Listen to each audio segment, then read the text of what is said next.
So the fifth Necrowretch album is called Swords of Dajjal, and it was released through Season of Mist Records on the 2nd of February of this year. As you mentioned, there was a long process for the writing of this album due to COVID and due to you being stuck at home after you released your last album. But even as you were writing, were you intentionally trying to do something new or something different from the previous album? Yes, it was done to be something new actually. The main reason for this is we had a brand new lineup for this album. After the ones from Hell and the COVID, almost everyone left, especially the drummer. We had a new drummer in the band, and everyone knows that for extreme metal, the drum is the most important instrument. I mean, you need to rely on a good drummer for a good performance. It's mandatory. So therefore, we are also a new bass player. So the full rhythmic section was completely new. So it's like we were building a new house together. We knew how to make it, but it was a different one. And therefore, the music went into another direction. The tempos in terms of beat per minute are more slow compared to the previous Necrowretch. But in this pattern, we put more drums, notes in the end. So you can feel it's more slow, but more things are happening. And because it is more slow, we can play it better, and we can adjust some certain things that is not possible to do if you're really hurry with the tempo and you need to play very fast. So I guess it's like maybe a more complex but a more mature version of Necrowretch, an evolved version, version 2 if you want. And with all this musician, I had a lot of new ideas. And this time the drummer and the lead guitarist were coming back to me to tell, okay, this is very good, this is Necrowretch, but if we change this pattern, we can make it even better. And it was very great because it's something I didn't had with the old lineups. Mostly back in the days, I was writing music and people were just playing the music I wrote. But for this album, we wrote the music together and we played together. So it's a team building, if you want. And therefore, everything go in a better direction for this last album. Do you want to say anything about the new lineup and where you found them? Yeah, sure. Nicolas, actually, the drummer, played a live session many years ago with us for the second Asian tour in 2018 when we played Singapore, Malaysia, Taiwan, Philippines, and other countries. So at the time, he played the drum with us and everything went pretty well. So when I had to choose for a new lineup, of course, I contacted him first to be part of Necrowretch, and it was pretty easy to have him in the band fully.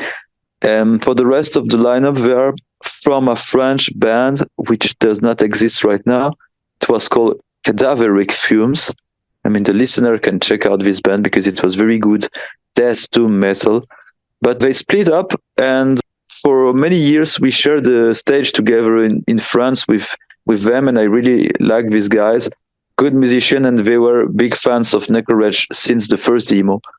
So of course I also got in touch with them to propose them to play Necrowretch. Now they were not busy with their old band anymore, and all in all it was a good time for them to join in the band. And with this lineup, right now, I guess 3 years we are together. We already did one European tour, one new album, what is just released right now. And we start to play many shows in France and more shows in Europe also to be announced for this year. So it's a solid one, I would say. Can you tell me a little bit about the concept that ties the album together? Yeah. Actually, the Dajjal, I mean, it will not be something mysterious for you in Malaysia, but mostly in Europe, no one know what is it about.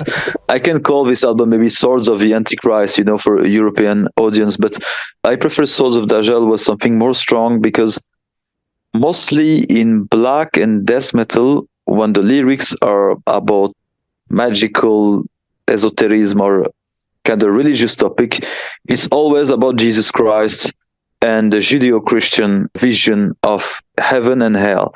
But there is not so much bands who venture into the depths of hell according to Islam and the Quran. Therefore, I think it was an interesting topic to create a song about this Dajjal, this kind of prophet of the end of the world, if we can say about it. And we wrote the first song, Swords of Dajjal, and we were so convinced about the demo version. It was already sounding so good, but we decided that we will craft the entire album around this song. It will become the title song, and all the album will be around, let's say, the thematic of some ancient evils in Middle East in general. Some songs are connected to some demons that you can hear about in the Quran. Some other songs are mostly about old gods from North Africa thousands of years ago, even before the Roman Empire. Some gods we don't really not know so much things about them, so it was a very good idea to write music around it. And some lyrics are also more personal, relied on some of my experience in Middle East in general. And that's all. I think it was a topic that was not so much used before in extreme metal. So again, I can talk about a blank page. We started from zero around this topic, and we had more freedom to write about it compared to some other topics. Let's say, for example, if you create a song about the Necronomicon and the Call of Cthulhu, I mean, everyone did it before, even Metallica. So you will need to stick to certain topics. But writing a song about an ancient god who lived 10,000 years ago and no one ever talked about it, then you can go from zero and you can create your own tale, your own story, your own vision of this devil. And it was the main goal of this album: go out from the common topics and do something with the own Necrowretch signature. Yeah. I'm curious, where did you run into Dajjal? Where did you read about him? In the Quran. Okay. Well, I mean, is it something that you have an interest in Islamic literature and the Quran? Yeah, actually, I grew up in a Muslim family, but we were not practicing, So I always had the choice to believe or not believe. Actually, I am interested about all these topics. Religion, I mean, what millions or billions of people believe on gods and build many things around them. But I'm also kind of skeptical to believe everything people can say. So I prefer to stay in the middle, to remain neutral and say, okay, these topics are so deep and so big.